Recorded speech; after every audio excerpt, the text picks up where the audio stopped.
Hey everyone, my name is Keshav Kolor, and I'm a principal and co-founder of Clive Capital. I'm joined here by our other principal and co-founder, John Lai. Hey everyone.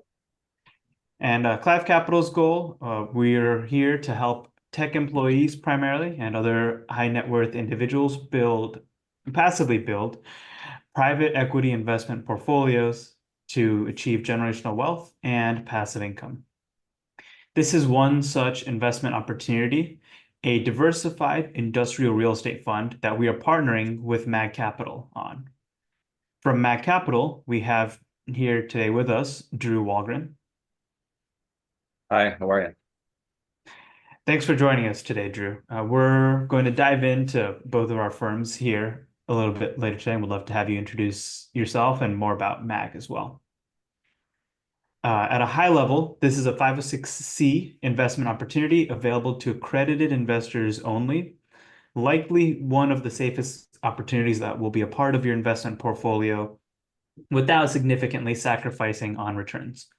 We'll be talking about the opportunity and diving in for about 30 minutes, and we'll leave the rest of the time for Q&A. Should you have any questions come up in the middle, just throw them in the chat, throw them in the Q&A, and we'll get to them along the way. So with that, Clive Capital is partnering with Mag Capital Partners on Industrial Fund 3, a diversified middle market industrial real estate fund. Quick disclaimer, we're not lawyers, we're not financial professionals, tax professionals, investment advisors, anything like that. We're just simply here for informational and educational purposes. Please do take the time to read this disclaimer on your own time. So this is Industrial Fund 3. The objective of the fund is to efficiently deploy investor capital into net leased industrial real estate. Industrial real estate, we'll dive into more of that, but for now, think about warehouses, distribution centers, manufacturing plants, things like that. The focus of this fund is to acquire and manage and stabilize cash flowing assets. So this industrial real estate is going to be cash flowing from day one. It's going to be supported by a diversified portfolio of creditworthy middle market tenants, really manufacturing companies. So we're not leasing out to individuals like you or me, no families. We're leasing out to companies instead. And this real estate that we're acquiring is going to be below replacement cost basis, meaning right now it's going to take more money to go out there and build the same real estate than it is for us to acquire it at the price that we're acquiring it. This opportunity is going to be a 6-year hold opportunity. So your capital is going to be growing passively and working for you for the next 6 years. We're raising between 250 all the way up to $500 million. And that will allow us to buy about, if we're raising $250 million, about $500 to $700 million in industrial real estate. Your capital will grow from every 100K invested to 195K by the end of the 6 years when everything is said and done. For those 6 years, we're targeting a 6 to 8% cash on cash return, meaning every 100K invested, you will earn between $6,000 to $8,000 passively every year for those 6 years. And once we sell, combining the profit from the sale and the cash flow, we're targeting a 14 to 16% IRR, internal rate of return. The fund will be employing a safe leverage of 55 to 65% LTV, loan to value. And the loans that we're taking out to buy these assets are going to be 5 to 10-year loans with fixed interest rates. We are also buying these buildings at 40 to 60% of the cost that it would take to build them from scratch right now, from the ground up. We are targeting quarterly distributions to you, the investor, and quarterly updates as well about how the fund is performing. Our minimum investment is $50,000, and there's 2 ways to invest. There's the tax-advantaged way, where you can take tax benefits through bonus depreciation, or there's the REIT investment option where you will not be taking tax advantages or tax benefits. And we'll dive in to the two options a little more later on and discuss why you would pick one over the other. And Drew or John, please feel free to jump in at any time to add any additional color. Quickly about Clive Capital, my partner John and I, we have a tech background. John works at Amazon, where we met, and I currently work at Meta. We're focused on building a passive private equity investment portfolio for our investors who are primarily other techies just like us. We've been investing in commercial real estate for almost 3 years now, and we have a significant amount of our net worth tied to it. And we make sure that even though we've only been in it for 3 years, that we work with more experienced companies like Mac Capital to bring you strong deal flow, very conservative, diversified investment opportunities, with the goal being that you have 10, 20, 30 investments paying you every month, no matter where you are, whether you're working, traveling, whatever it is. And these opportunities range between real estate, private lending, energy, and more. And so far, we've helped our investors invest into over 1,000 apartments under renovation and 500 single-family rental homes under development. And soon, with this opportunity, we're going to be expanding outside of multifamily into industrial real estate. Okay, about the operator. Drew, I'll let you take it away from here. If you could tell us about Mac Capital and the history that you guys have been on, the trajectory. Sure, thank you. Yeah, Mac Capital Partners, we've been around since 2015, and really for the last 10 years, we've had this focus on single tenant, triple net lease industrial real estate. So this has been a focus of ours for a long time. This fund represents our specialty, our niche. And I know you're going to dive into that in a little bit here, but as a team here, the founding principals who partnered in 2015, between the two of them alone, they have about a combined 50 years of commercial real estate experience. So these guys had a lot of experience on the brokerage side, even on the commercial appraisal side, and managing their own investment portfolios before partnering and continuing to grow. But as a team, we're fully vertically integrated. That means we have in-house accounting, capital raising, facilities, and construction management in-house. Today, the team is about 23 of us. And as a firm, we manage a little over $1 billion in assets under management. That comes out to about 350 million, give or take, of investor capital that we manage today. And we're going to continue to be buying and acquiring real estate as we see the opportunity. And the nice part about our strategy is we've been able to continue to see opportunities before COVID, during the peak, even frothy years after COVID, low interest rates, and even over the last 2 years as interest rates have been higher, and still able to find this day one cash flow in these properties. So we're very active in the space. We're very transactionally heavy, and I think that really speaks to our team being a lot sharper because we're looking at deals every day. I mean, I think we looked at last year. It was about 700 or 800 deals, and we closed on, I think it was under 5% of those. So we look at a lot of deals, we underwrite a lot of deals, and that keeps us really sharp as we are out there in the space that we're in. Yeah, some other things I'll mention here real quick.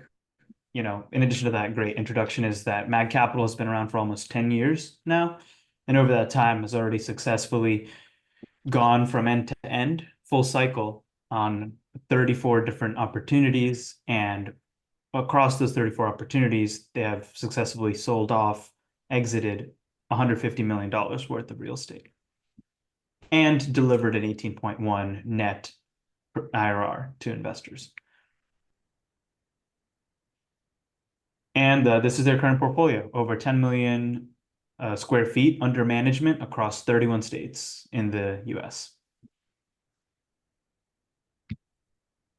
So why industrial? Why now? Number one, it's a very stable asset class. I would say even more stable than multifamily for a few reasons, primarily just with the 10 to 20 year leases that we structure. So we don't have to worry about tenants moving in and out. We have one tenant in there. We make sure they're the right tenant, that they can pay their rent on time and in full, and we stick with them for the next 10 to 20 years. Also, right now with the lending environment and where it is, we are acquiring our assets using positive leverage. So the cap rate that we're buying in at is higher than the interest rates on the loans that we're putting on these assets. And so positive leverage, where your cap rate is higher than your interest rate, is always music to a real estate investor's ears. In addition to that, capturing value through market efficiencies, Mac Capital's ability to successfully structure very complex deals and acquire these assets is what gives them one of the many things that gives them an advantage in this market. And the fact that these assets are cash flowing from day one, it's always a really safe feeling to see that your investments are producing returns. You don't have to wait for those returns to materialize.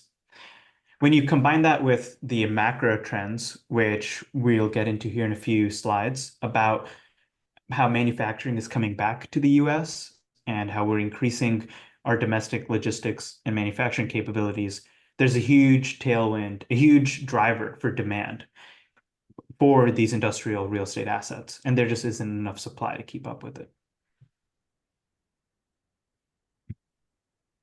So the fund strategy, Fund 3 strategy, will be running back the playbook that we already have been executing on Fund 1 and Fund 2.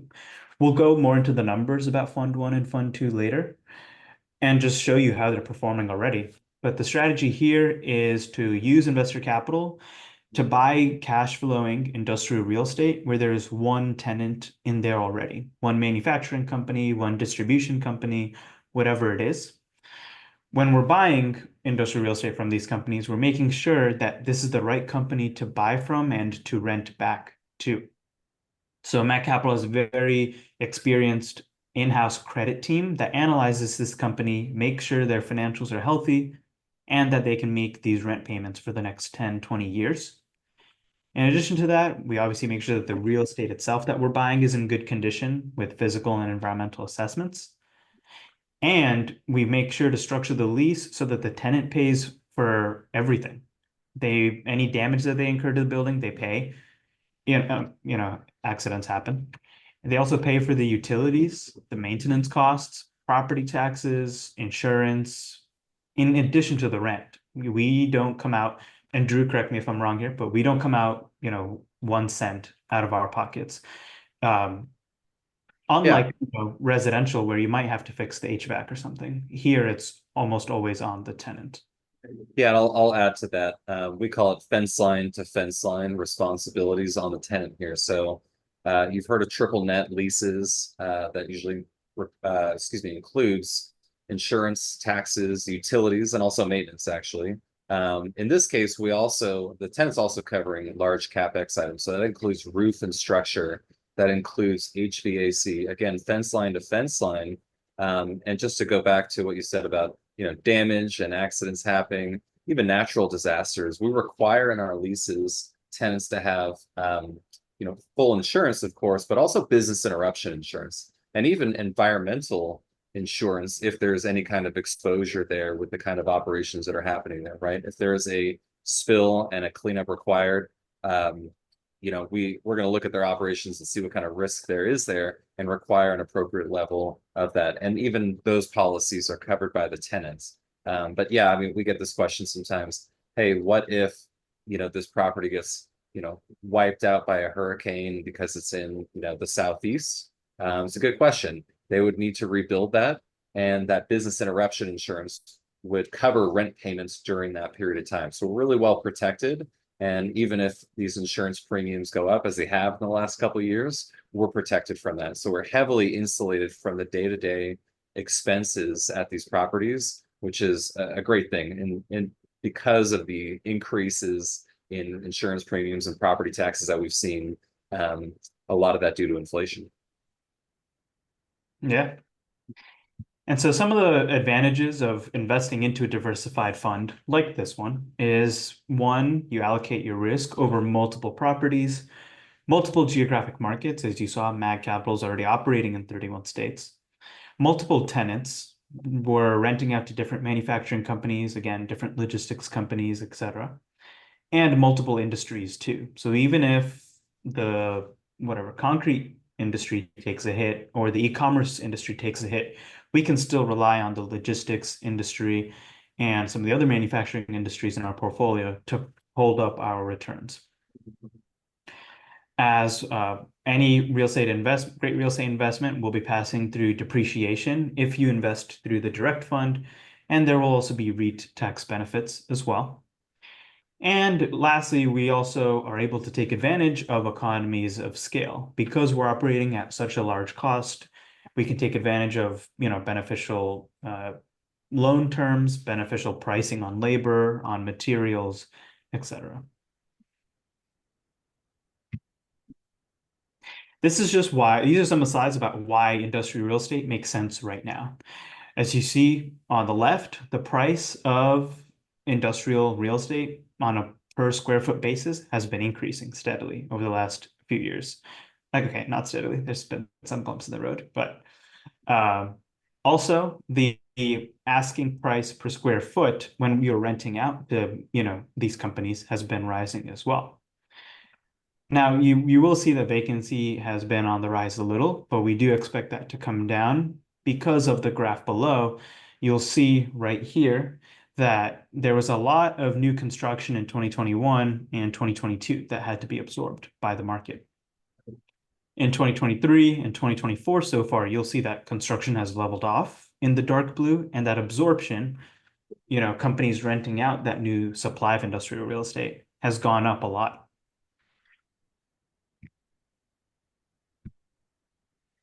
Combine that with the fact that we as a country are investing more into our manufacturing with the Infrastructure Investment and Jobs Act and the Inflation Reduction Act and CHIPS Act.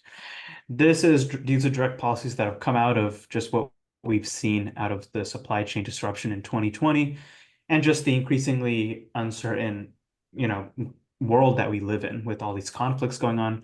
We don't want threats to our supply chain, to our manufacturing, to the price of our goods. And so a lot of manufacturing has been incentivized by this government spending here to come back to the US, to Mexico, and set up local logistics and manufacturing supply chains here. If I could jump in.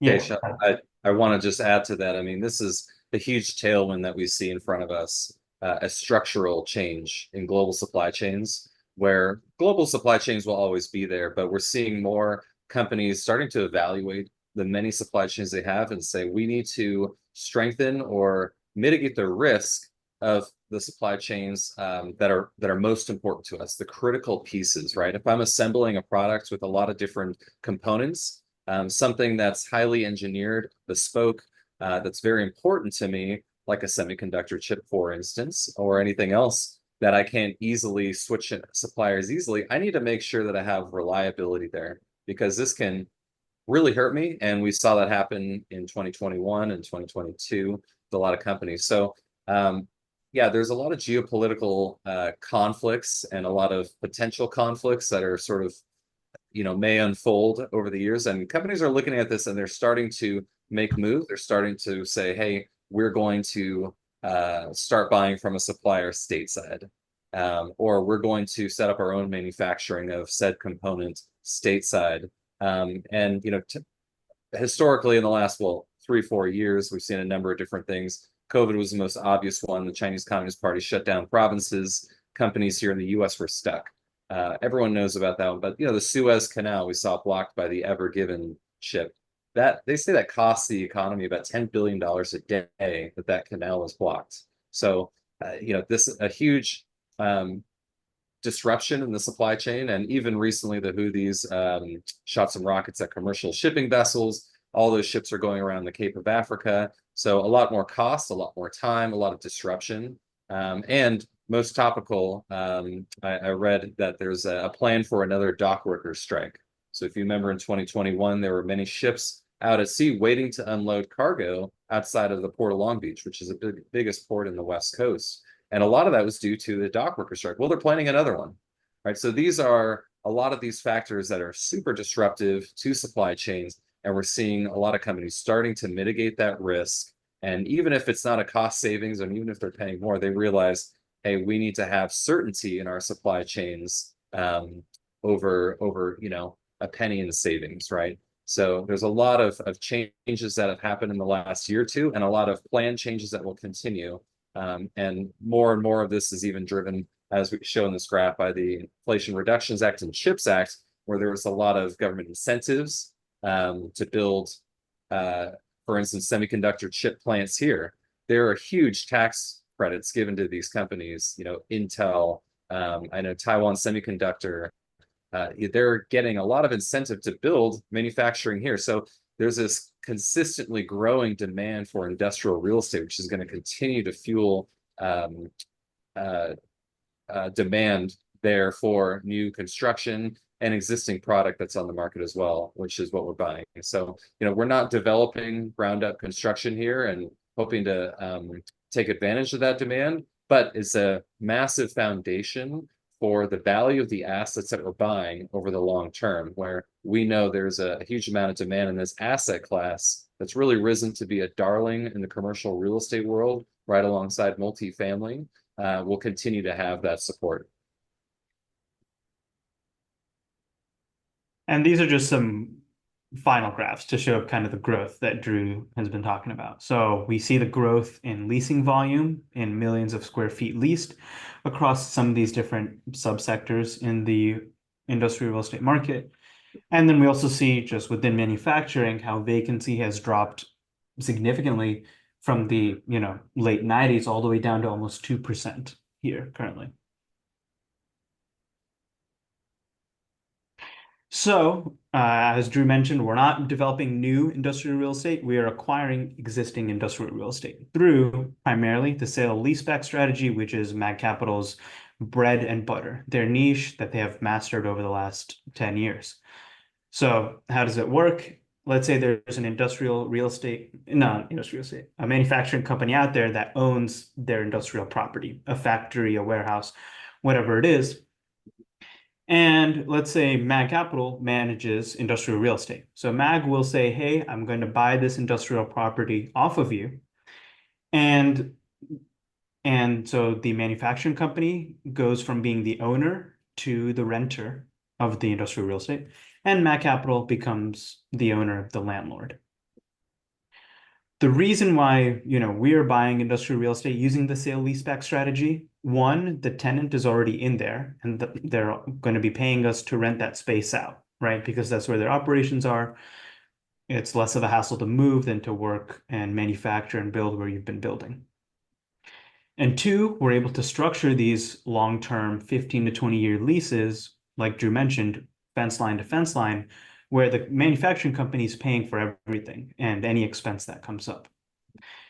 We also bake in annual rent increases to the tune of 2 to 3% to keep up with inflation and to make sure that we're still renting to the right companies, to healthy companies. We require quarterly and annual financial reporting.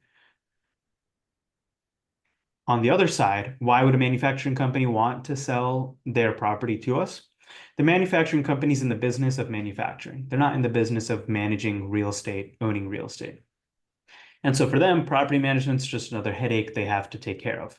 If an industrial real estate company like us can come in and Mag Capital come in to manage that real estate for them, not only does it free up their time to focus on expanding their operations and growing their manufacturing business, their logistics, or e-commerce business, it gives them the cash to do so. They sell the property that they own and they take that cash and use it to grow their business. Some of the advantages that Mag Capital has. So in the last 12 months, we've looked at 4,000 different investment opportunities. And, narrowing it down through this pipeline, we only end up closing on 30 to 50 of them. So that's about a 1% rate, right? Every 100 deals that come across the desk, 99 of them are thrown out because we're just that selective about the deals we go after. And this comes from the relationships that we have in the industry with brokers and private equity firms, and also Mag Capital's ability to structure these complex sale leasebacks in a way where everyone wins. The manufacturing company wins, we win, our investors win, while also getting a nice return for us.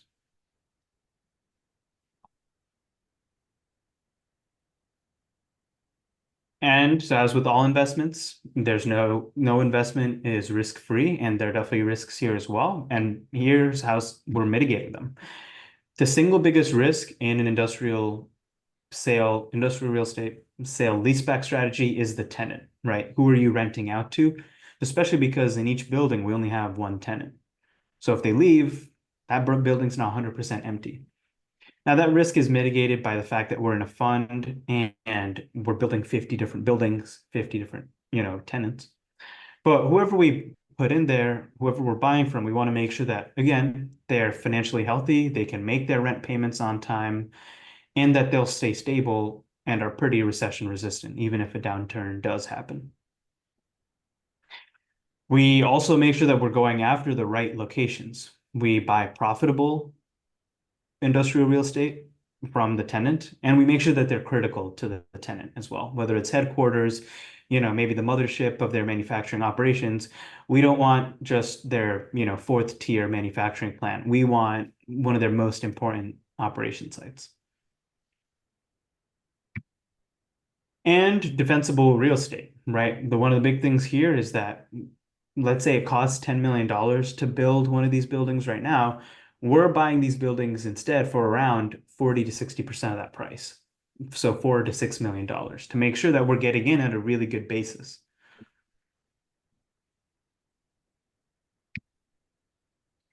Now, this is a fund, and we have some opportunities that we're looking at, but this is the general buy box that we apply when we're evaluating new acquisitions. So first, our market, we're focused on triple net leases, primarily executing the sale leaseback strategy for industrial real estate assets in the United States. And these are some of the property types that we're going after: industrial, manufacturing, distribution, cold storage, outdoor storage, food production. And remember that I said the single biggest risk in a deal is the tenant. So we have to make sure that they're healthy. This is some of the criteria, high level, that we use: a $50 million gross revenue or more, an EBITDA margin of 8% or higher, a debt to EBITDA ratio of less than 5x, and private equity sponsorship. And the lease structure, we again structured triple net leases where the tenant is on the hook for making all of the payments with regards to keeping the property up, maintaining it, etc. And these are, again, long-term 10 to 20-year leases where we lock them in. Built into that is those 2 to 3% annual rent escalations. And we make sure that at the parent level, the parent level company, we make sure that they are guaranteeing the lease, not just the individual location, but at the company level. And with this fund, we target about 30 to 50 investments, and each investment is going to be about $10 to $50 million. Each industrial, real estate asset that we buy is going to be $10 to $50 million.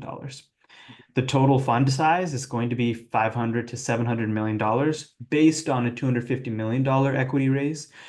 We can expand that to $500 million in equity, which would then allow us to acquire about $1 billion to $1.4 billion in industrial real estate assets.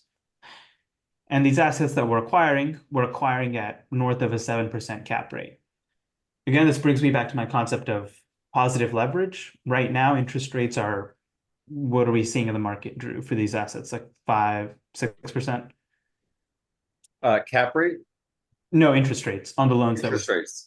Yeah, today, I mean, things have softened up. We had a cut recently, but really at this point, I told our acquisitions team, and I said, I'm on the capital markets side, so really in the trenches every day, talking to lenders and getting term sheets for new acquisitions. And really, it's between 6 and 6.25% is where we're seeing fixed rates loans at. And so for us, we're, like you said earlier, we're looking for positive leverage, right? So a cap rate needs to be higher than that. And we're typically targeting 150 to 200 basis points of spread between our interest rate and our cap rate. So in that spread is where you see, and produce and generate the cash flow that we're distributing. So for us to be there means that, hey, we can be buying at around an 8% cap rate today and have that spread, almost 200 basis points of spread, which is really healthy. Hey, And this is what, before we yeah. go on, we did get a question, and I'll read it out loud. Any known risks to consider in this investment sector other than the natural disasters, the ones covered by insurance? And I think we did cover one around the tenant credit, but Drew, do you want to talk a little bit more about like other risks to consider? Yeah, it's a good question. I mean, really, in this model, we've really insulated ourselves from what I would call operational risks, right? And then you see that in, for instance, multifamily. And this is not a strike against multifamily at all. It's just a different risk profile. And so we don't have sort of day-to-day vacancy risk. We've eliminated expense risk, and we have long-term commitment from the tenants. And we don't have development risk, right? This is not a ground-up development or a value add where there's construction and cost of supplies and raw materials that's at stake and could move around. Where the risk is concentrated is single tenant default risk. So we focus on that heavily.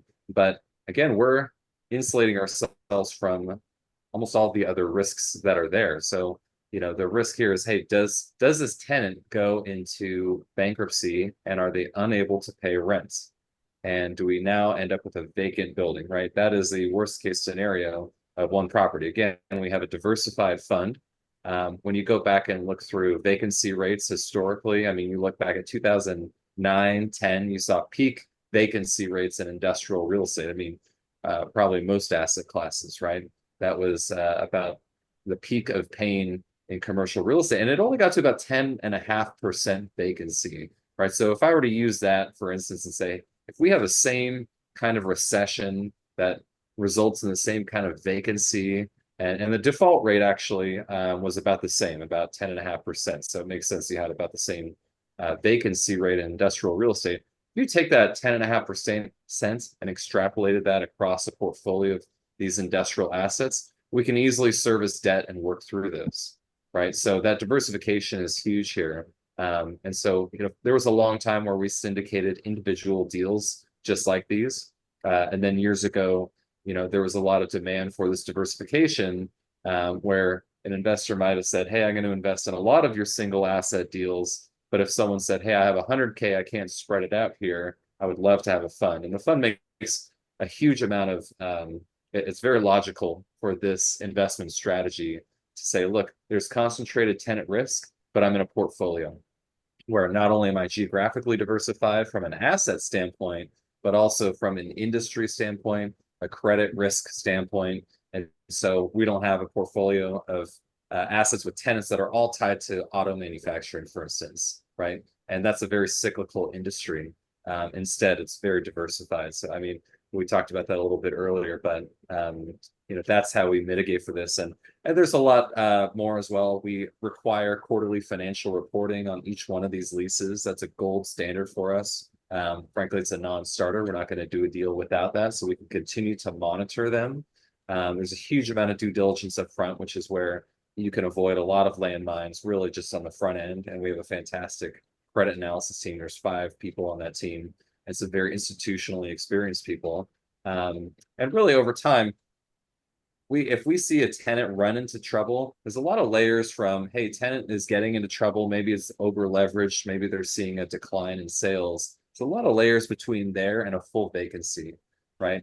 If most of these companies, when you see revenues of over $50 million, there's a very high likelihood that they reorganize, meaning a Chapter 11 bankruptcy. So they reorganize and continue to operate.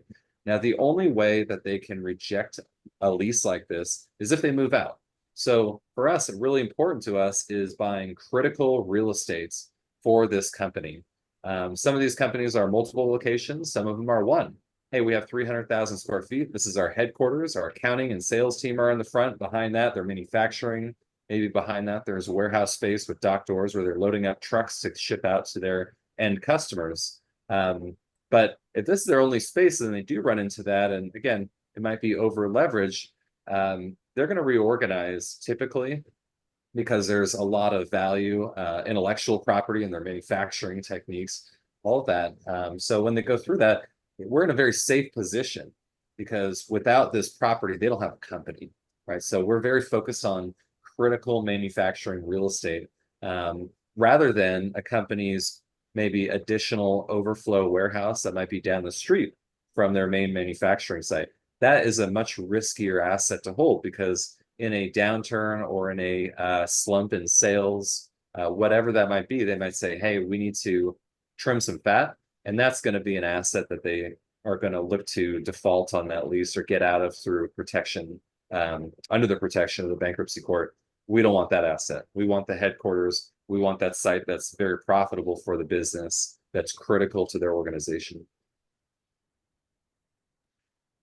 That's great. Thank you. Okay, so with those risk mitigants that we're putting in, these are the conservative projections that we're making, and this is a cumulative return. So year one, we're projecting about 6% cash flow, 6 to 7% cash flow, and year two, that's going to increase because of rent increases and the way that we're structuring the leases. We're going to be adding value, and your cash flow is going to keep increasing from 6 to 7% to probably closer to 9 to 10% by the end of year six. So end of year six, in just cash flow alone, every 100K invested, you're going to make about 9 to 10% return.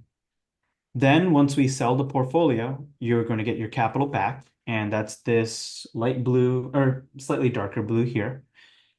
And then the profit from the sale is this navy blue up here as well. Putting all that together, you'll see that over a 6-year period, we are roughly aiming to conservatively double investor capital here at 200%, return, including original capital invested. And this is what that life cycle is going to look like. So we're really going to spend the next 12 to 18 months acquiring these industrial real estate assets and deploying that $250 million of investor equity.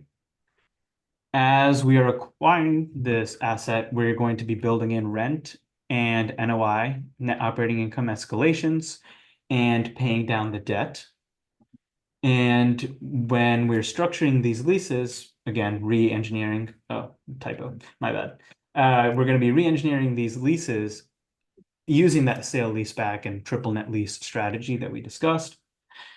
In addition, we're going to potentially take on some expansions, tenant expansions, adding a new, aisle to the warehouse, for example, or adding a new section onto the property.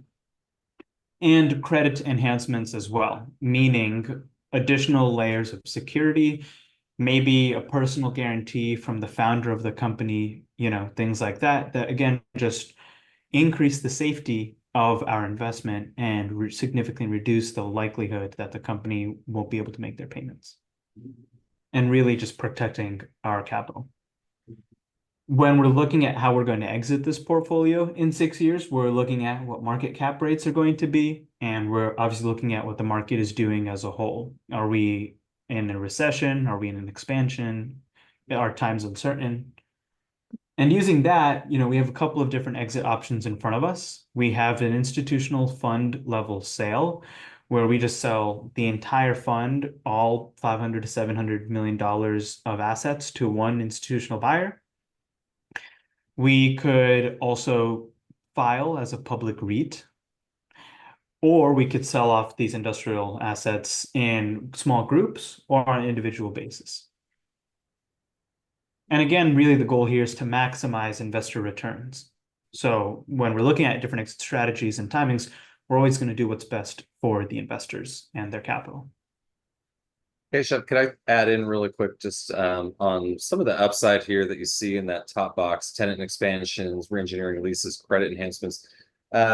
Speaking of credit enhancements, you see some of this just happen organically over time, right? And typically, as we're doing due diligence on these tenants, we're looking at their historical financials, we're looking at the management team, we're looking at the competitive landscape, and generally you see these guys growing over time, right? It's not very often you see a company that just does $100 million every single year for the past 10 years. generally speaking, you see them growing, continuing to invest in that growth. And so you may see that organic growth. You may see growth through acquisitions, right? They might start to acquire some other competitors, roll them up. You might see them get acquired by a much larger corporation.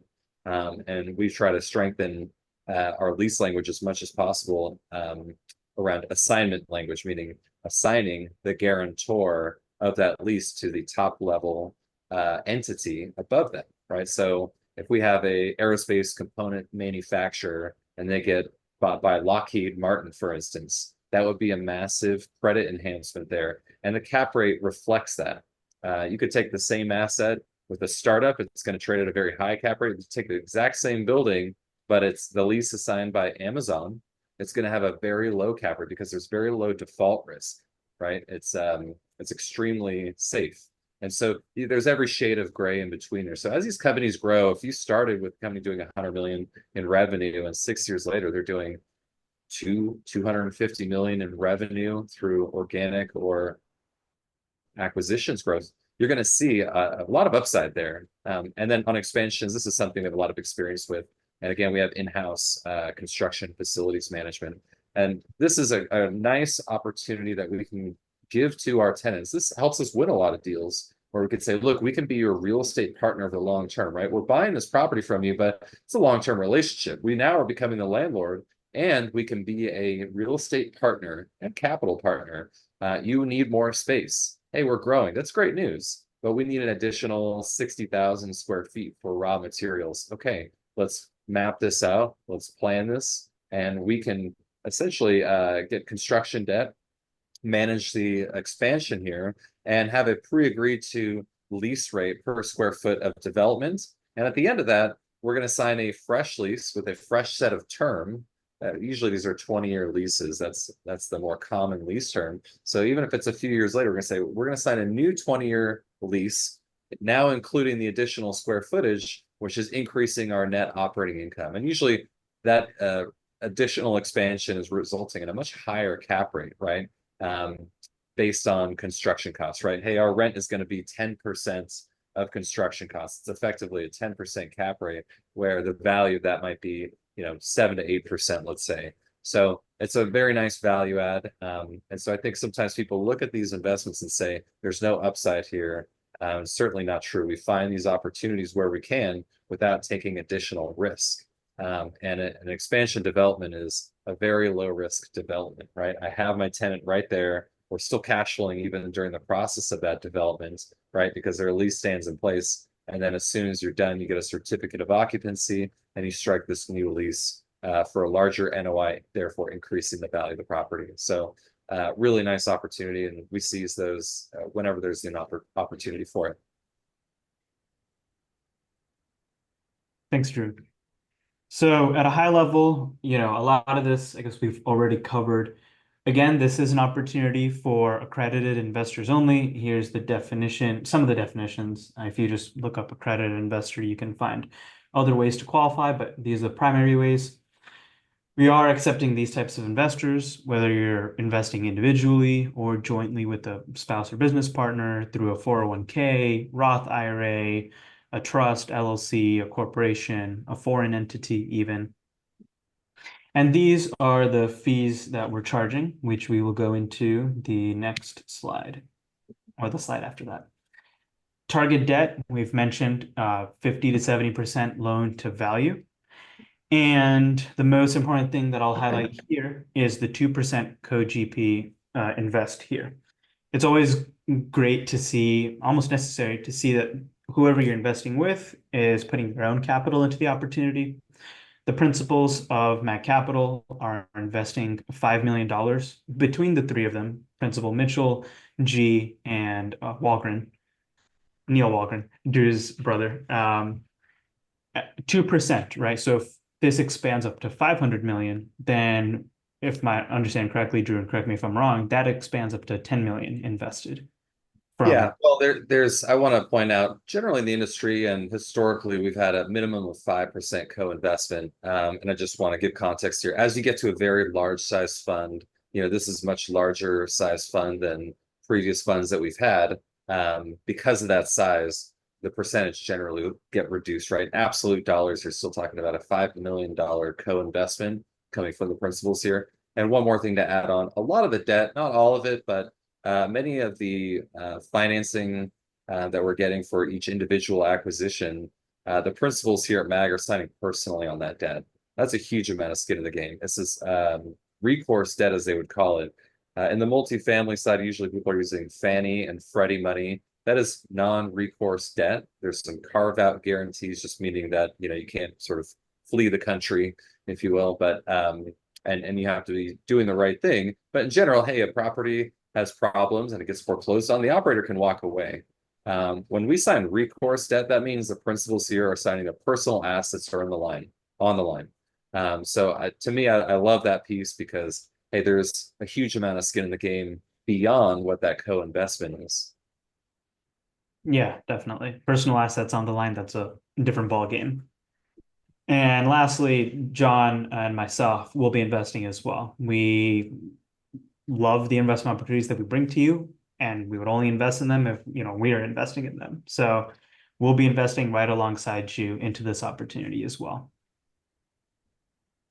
These are the fund terms. We like to reward our bigger check writers. And so if you're investing between 50 to 250K, we will be charging a 12.5% service fee, meaning every $100 that comes in profit, we'll be taking $12.5 for all the work that we put into finding this opportunity, handling investor relations, etc. There are no other fees from our end. There's no acquisition fee. There's no, assets under management fee, no annual fee, no exit fee, just simple service fee. That's it. If you're investing between $250,000 to $1 million, that drops to a 10% service fee. And if you're investing 1 to 5 million, that drops to 9%. Anything more than 5 million drops to 8%. The returns that I mentioned, the 14 to 16% IRR, the cash flow, everything I mentioned is after all fees and all expenses. Those returns I mentioned are to you, the investor. And this here is going to get a little hairy, but we're going to compare investing through the direct route and the REIT route. So the minimum investment stays the same. The distribution, your returns, how much money ends up in your pocket from the fund stays the same. Where the difference lies is the tax treatment of the two investment opportunities. The direct investment gets treated as rental income, which means that depreciation is passed through and UBTI and UDFI do apply. On the other hand, if you invest through the REIT, your income is classified as dividend income. Depreciation tax benefits do not flow through to you, and you do not get to take advantage of UBTI, UDFI. Now, you'd want to pick one option or the other based on your tax filing situation, which is personal to you and your CPA. On the direct fund, you're going to get a federal K-1 tax form. You'll also get a state K-1 tax form for each state that we buy industrial real estate assets in. On the other hand, in the REIT feeder, you're going to only get one federal K-1, no state K-1s. The cost of filing multiple state K-1s, that's really dependent on your personal situation. If you file yourself or you're already filing multiple state K-1s, or you're investing more than $250,000, then it makes sense to invest through the direct route. If you're not already filing multiple state K-1s, if you think it's going to get expensive to file multiple state K-1s, or you're investing less than $250,000, then we recommend that you go through the REIT route. It's up to you what you want to do. You can invest in either route, but that's just why we have both options open. And also, based on what legal entity you're using to invest, either the direct may make more sense here if you're using one of these legal entities, and the REIT makes more sense if you're using one of these entities instead. Drew, any additional color you want to add there? No, I think it covered it pretty well, but I mean, I highly recommend the REIT for folks that are writing a check, again, like you said, under $250,000. There's no additional fees in the REIT feeder fund. 100% of cash flow flows all the way through to investors here. So they're not giving up anything as far as returns go. They're identical. And of course, if you are using a tax sheltered retirement account, specifically self-directed IRAs, it's a win-win. You don't want exposure to UDFI, and frankly, you don't need any kind of depreciation benefits. It's a moot point in a tax sheltered account anyway. But also, when you look at the benefit of depreciation, this is a tax deferral strategy, right? You are kicking the can down the road, and at sale or exit of an investment, there's a depreciation recapture. So I just like to remind people that, hey, you are not, this isn't free money, right? And it's a good strategy, but you do need to weigh out the other side of that, which is part of a diversified fund. We're expecting 15 or more state state K1s. That some of those won't require filings, right? Texas or Florida, but many of them will, right? So if you have 15 state filings, your CPA, I'm not sure what they charge. But if you have a very small, I don't want to say very small, but a smaller side investment at 50,000 and you had $3,500 in cash flow, that might sound great. But if you're paying $800 or maybe even more for tax preparation for those state K1s, it's not going to feel great. So in absolute dollars, it makes much more sense to go into the REIT feeder fund there. And again, you don't have that depreciation benefit, which has been shrinking each year as bonus depreciation is reduced each year due to the tax code. But at the very end, there's no depreciation recapture. So there's a small tax bill at the very end when there's an exit versus the depreciation recapture that you sustain in the direct mode. So hopefully that makes sense. But I know anyone here on the call can happy to answer questions later on that. Yeah, definitely. So lastly, we'll cover how the current funds are performing. Remember, we mentioned that Mag Capital is currently managing over $1 billion in industrial real estate already. $154 million of that comes from Fund 1, which has been active for 2 years now.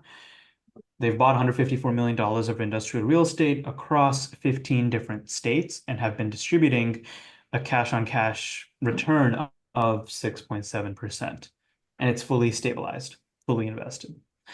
Fund 2, larger, it's been a year and a half. They have acquired 21 properties worth $188 million, distributing 7.5% cash-on-cash return already, also successfully stabilized. Soon, Mag Fund 3, this opportunity here, will be right up next to this one, fully stabilized, capital deployed, and issuing returns. And again, like I mentioned, really these are some case studies, which I won't dive too much into, but these are, some of those 34 assets that Mag Capital has already successfully acquired, turned around, and sold for a profit to investors. This is the operator, Mag Capital's executive team and their experience that Drew was mentioning earlier. This is our team, Clive Capital's team, and our experience.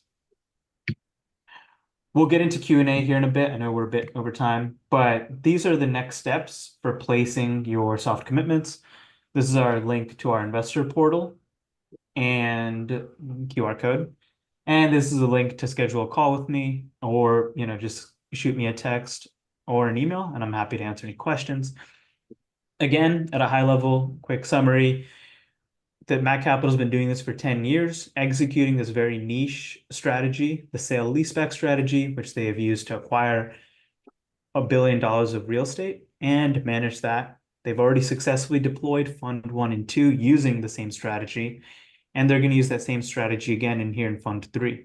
So we're really running it back and using the same playbook, taking advantage of the strong macroeconomic tailwinds that we discussed earlier to deliver 14 to 16% IRR to you with strong cash flow from day one and appreciation upside as well.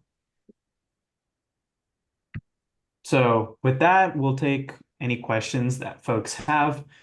We already have some questions that came in here, and we've covered some of them already. We've talked about risks and how we're mitigating them, right? Quick summary there. single tenant risk, the risk that they default. We do in-depth analysis to make sure that we're renting out to the right companies using the criteria that we mentioned earlier. And the fact that we're a fund diversified across multiple assets helps. And the fact that we're buying real estate using positive leverage at 40 to 60% of what the current cost of building those assets would be. That's some of the ways that we're mitigating them. I would say, I guess, exposure limits would be a good one to hit on. And again, for folks, feel free to throw in your questions in the Q&A, but Drew, if you could talk about exposure limits that we have for individual tenants, geographies, etc. Yeah, it's a good question. Across our portfolio, not just within an individual fund, but our entire portfolio, we actually look pretty heavily at that. Again, we have an in-house credit team. They do semi-regular analysis on the entire portfolio. Again, this includes single asset investments that we syndicated that are in special purpose vehicles. This includes assets in Fund 1, 2, and 3 now. And we look pretty carefully at that. One of the biggest manufacturing industries in the country is automotive. It's not just the automakers that you and I know that have a logo on the hood. It's all of the manufacturing that supports that, parts manufacturing that these automakers use. So there's a lot of exposure there, and we really watch that one. We do stay away from oil and gas. It's very cyclical, and periodically you see a bloodbath in that industry. And we're open to maybe something downstream that's more distribution related. But yeah, in the drilling and oil exploration sector, very cyclical, and we've seen huge amounts of defaults from operators and potential tenants in that space. So generally, we stay away from that. It's just a sector that is a little less stable. We like long-term tenured operators that are manufacturing widgets, parts. They're quietly profitable businesses doing between 50 and 500 million typically is the size of these companies. So we look at them individually at that point and really understand the market, of course, around them, looking at, hey, what's the vacancy rate of industrial? We want to make sure it's really tight in the location and start to look at growth and populations around there. And then why is the tenant there, right? Who are they shipping product out to? Why did they choose to set up shop there? And many times you'll see these companies right on the outskirts of a market, right? You'll see Minneapolis, and they'll be 30 to 45 minutes outside of downtown Minneapolis, let's say. And there they have a little bit lower overhead. They have access to labor, and they have access to transportation. And that's where these companies exist and where they've been for decades. So oftentimes, again, in a sale leaseback, we have a tenant who's been there for a very long time and has a lot of investment in the property. And some of that just may be equipment. And that's not something we're buying. That belongs to them, their manufacturing equipment. But it's very large, very difficult to move. We like that. It would be very expensive for a tenant to say, hey, we want to change locations here. So as they say, sticky tenants are very good, right? And they're signing a long-term lease for that reason, because they want to have predictable overhead expenses for over the long term. Because again, moving is a huge pain when you're in the manufacturing business with large equipment. Great. And I would say another question that came in from one of our investors is, how would you evaluate different exit opportunities? I know we talked about, what maximizes investor return, but are there other criteria that you would consider? Yeah, I mean, really, we want to make sure we're heavily aligned in structure with our investors, which we are. And that ensures that we take an exit that's most beneficial to the GP and LPs, right? We win together in this. I mean, the results affect all of us. And so as far as timing that, I mean, it's really going to kind of depend, right? It's hard to look in your crystal ball and see in 5-6 years what things will look like. But again, we've talked about some of those macro tailwinds, a lot of that enduring demand. But sometimes I look back 6 years and you go, look how many things have happened in the last 6 years, cycles and pandemics, of course, right? Everything there. So, but what we're seeing is, again, you start to look at these tenants and you start to look at the industries that they're in and how critical they are to American society, right? And you go, okay, here's a company that's been around for 60, 70 years, let's say, and many of them are, and some of them are even over 100 years old. And it's really a testament to the industry that they're in, right? Because you start to go, okay, they've been through, 6 recessions, countless presidential administrations, a lot of, wars, right? All kinds of things. And the companies continue to operate and be profitable. So that's really comforting. It doesn't mean everything, but again, it's a testament to the industries that they're in. They're not trendy fads, right? This isn't a new startup company that's hoping to get traction and stand the test of time. These are companies that have stood the test of time. Great. And then I'd say the last question, if we can end with, is, this is an open-ended fund. We do accept investments for the next, 12 to 18 months. The very first deadline coming up is by the end of October that, we expect investments to be in. You can keep, reinvesting or adding capital over the next 12 to 18 months, but that's the first deadline. When would pref equity begin accruing, once we've made an investment? Oh, questions for me. Yeah. Yeah, really, when we're going to make our first capital call here, bringing capital into the fund, we have 3 assets that are currently tied up, signed LOIs from the seller, and we're currently in due diligence with them. We're expecting that first capital call to be in probably either late October or sometime in November. And so when we call that capital will immediately begin to accrue preferred return and participate in that cash flow, because we'll be calling that capital very shortly before the closing. So we want to be as efficient as possible with the capital. So calling it up not long before we're closing on an asset.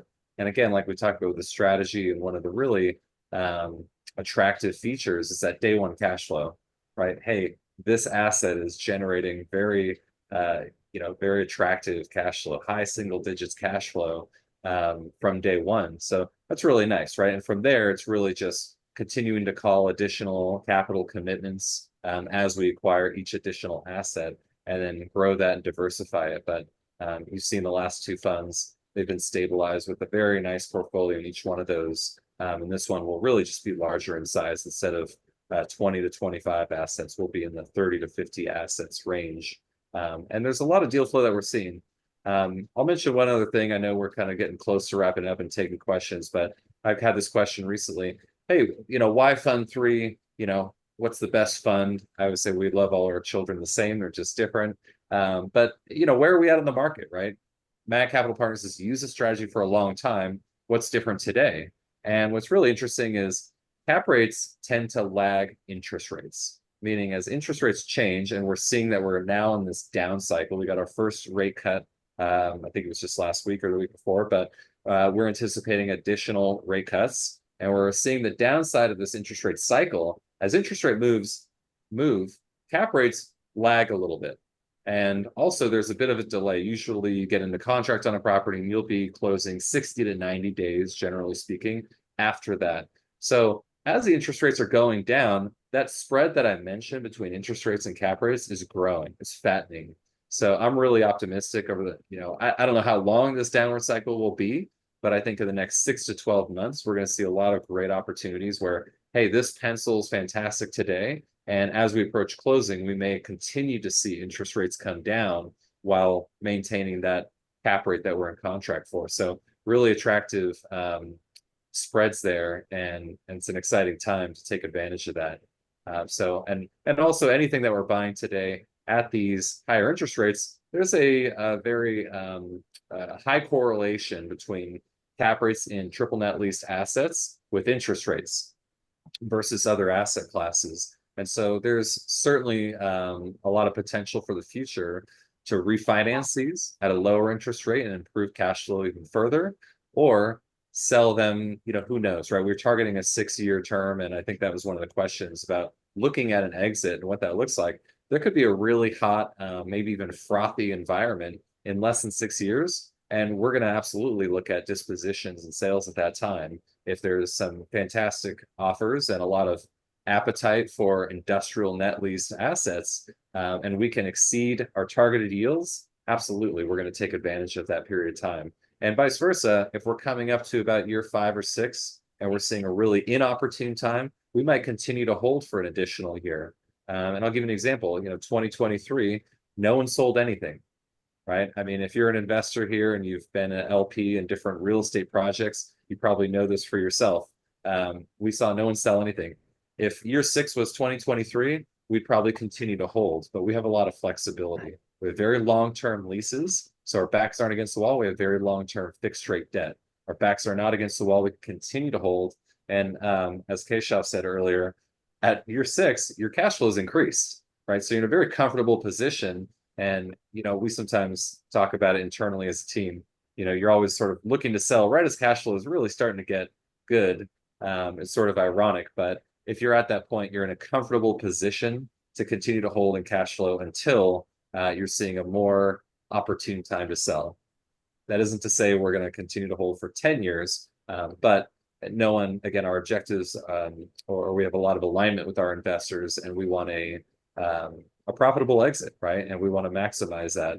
And so we're going to look at the market at that time. So yeah, the question of how you time that, you know, there's a lot of factors, right? And we'll kind of see what kind of external market factors there are at that time, how much demand there is for these assets.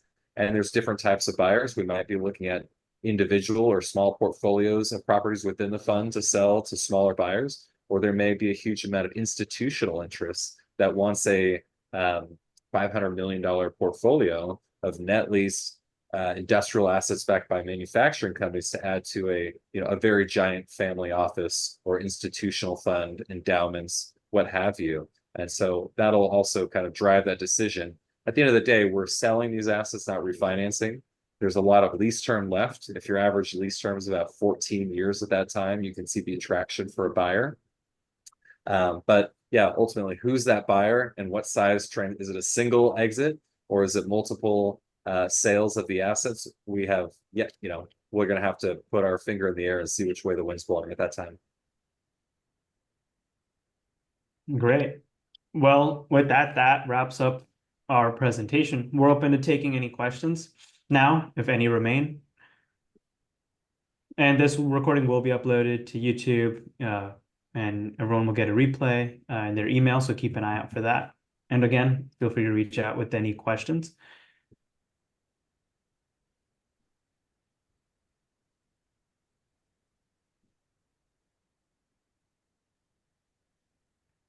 Okay, I think that's it for today then. Thanks everyone for coming to our latest investment opportunity, Industrial Fund 3, and we're excited to work with you. Thanks, everyone. All right, thanks everyone. Thanks, Drew, for joining. Thanks, Drew. All right, bye.